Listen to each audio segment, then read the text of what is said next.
one of my Democrat colleagues, as an aside, mentioned, quote, the federal takeover of our cities.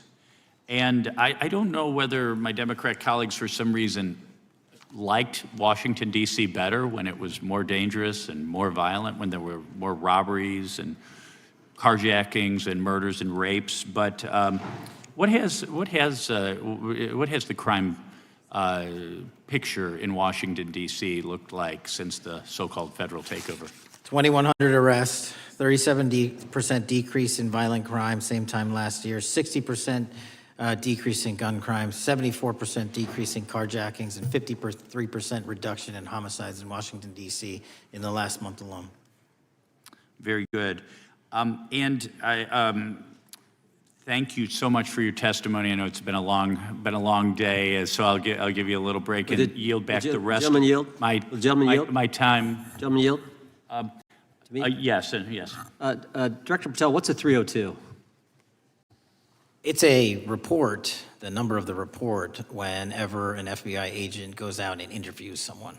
And are you familiar with the 302 where the FBI agent interviewed the whistleblower who's come forward and talked about the former chair of the Intel Committee here in the House pushing staff members to leak classified information? Well, I'll just read from it.